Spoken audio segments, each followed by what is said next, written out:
When you hear national park, what comes to mind? For most, it's a powerful idea, a promise etched into the American soul. We picture the granite cathedrals of Yosemite, the geysers of Yellowstone, the vast expanse of the Grand Canyon. Wallace Stegner called them the best idea we ever had. They are our crown jewels, sacred spaces set aside for preservation, recreation, and a spiritual connection to the wild heart of the continent. They are an escape, where the noise of civilization fades and nature's grandeur takes over. But here's a hard truth. The glossy travel brochures and curated Instagram feeds will never tell you. Not all national parks are created equal. Some are downright disappointing, victims of their own hype, political maneuvering, or simply wearing a title they haven't truly earned. They promise wilderness but deliver suburbs. They promise spectacle but deliver a long drive. That's why today we're cutting through the marketing. We're counting down the 7 most overrated and underwhelming national parks, based on visitor reviews, expert analysis, and one simple question: does it deliver on the national park promise? I guarantee some names on this list will shock you. We're talking about places you've heard of, maybe even on your bucket list. So buckle up, as we begin our countdown of the parks better left off your itinerary. Kicking off our list at number 7 is perhaps the most controversial addition to the national park family: Gateway Arch National Park in Missouri.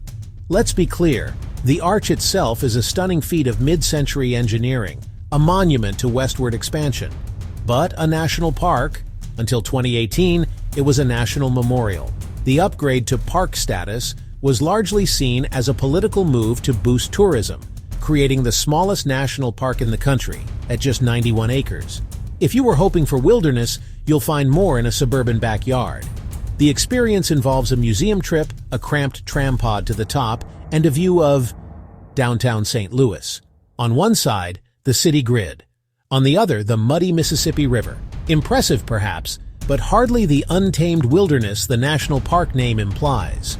It's a fine urban attraction, but it fundamentally misrepresents what the national park system stands for. As one visitor bluntly put it, calling this a national park is like calling a hot dog stand a 5-star restaurant. It's just not the same thing. At number 6, we have Hot Springs National Park in Arkansas, a place with a unique and confusing identity. Historically, it's fascinating. It was the first piece of land set aside by the federal government for protection, way back in 1832, predating even Yellowstone. It was America's original health spa, where people flocked to take the waters. But it was designed around a city. The park is a collection of historic bathhouses on a busy street, with some hiking trails on the mountain behind. Visitors expecting a natural Yellowstone-like experience of bubbling thermal pools are in for a shock. The hot water is piped directly into the bathhouses. You can't see the springs, you can only experience them indoors, in a spa-like setting that feels more commercial than conservational. The nature is mostly concrete and commerce. While the history is rich, the modern experience feels disjointed. Reviewers consistently call it the least park-like park in America, where the main activity is walking through a historic district, not exploring a natural wonder. Coming in at number 5 is a park born from a painful compromise: Indiana Dunes National Park. For over a century, conservationists fought to protect these unique freshwater dunes along Lake Michigan. They partially succeeded, but the park they got is forever scarred by the industry they fought against. It's a beach, right next to a massive steel mill. The juxtaposition is jarring. One moment you're admiring the delicate ecosystem, the next your view is dominated by smokestacks. The hum of industry is a constant companion, and air and water quality can be a legitimate concern, with occasional beach closures due to industrial runoff. While the park preserves a vital habitat, the visitor experience is undeniably compromised. It's a constant reminder of the battle between nature and industry, making the vibe feel less like a natural wonder and more like a field trip to a contested zone.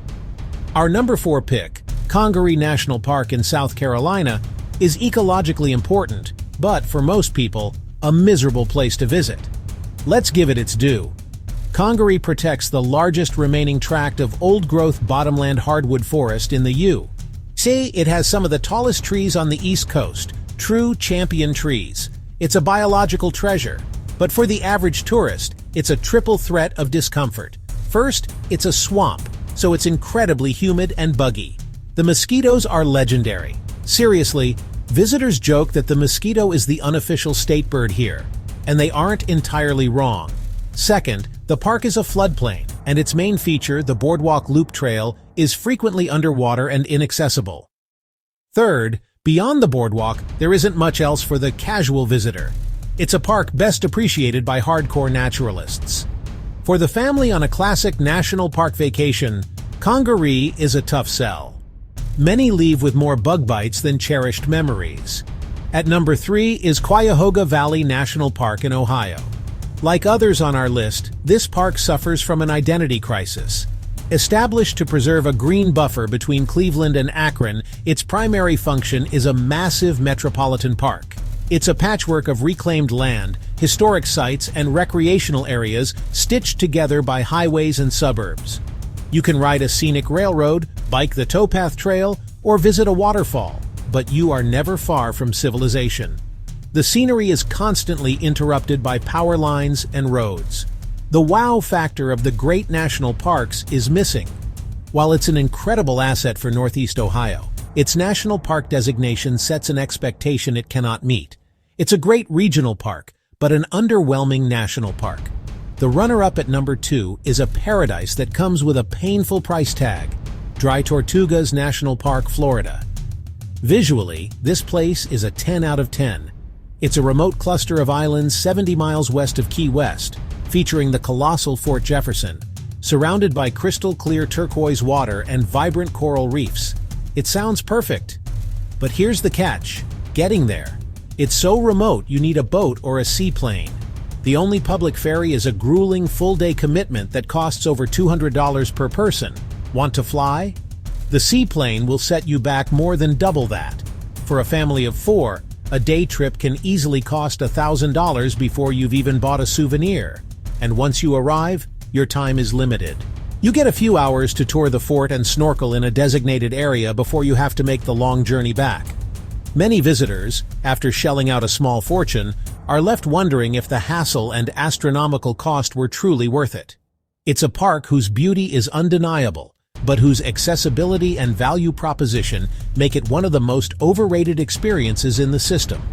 And finally, the number 1 most disappointing, most underwhelming national park, according to a consensus of travelers who've made the journey, Great Basin National Park in Nevada. This park is the definition of out of the way. Located in the remote eastern part of the state, it's a multi-hour drive from any major airport. Its main selling points are legitimate wonders: Lehman Caves, a beautiful marble cavern, a grove of bristlecone pines, the oldest living organisms on Earth, and some of the darkest night skies in the country. The problem is everything in between. The park is defined by its vast high desert emptiness. To the unprepared visitor, the landscape can feel monotonous and barren. The main attractions require significant effort to reach and appreciate. It's a park that demands a specific interest in geology, astronomy, or the profound beauty of solitude. For the average person looking for iconic vistas and accessible activities, the immense effort to get there often doesn't match the reward. As countless reviews state, it's a very, very long drive for what feels like a very short visit, making Great Basin our number 1 most underwhelming national park. So there you have it. The 7 national parks that, for one reason or another, often fail to live up to the grand promise of their title. This isn't to say these places have no value. Many are wonderful historical sites, crucial conservation areas, or beloved local recreation spots. But the national park designation carries a weight, a promise of unparalleled natural grandeur that some of these parks simply don't deliver. It raises the question, what should a national park be in the 21st century? Did your least favorite make our list? If you enjoyed this video, please like, share, and subscribe. This has been National Park Mysteries.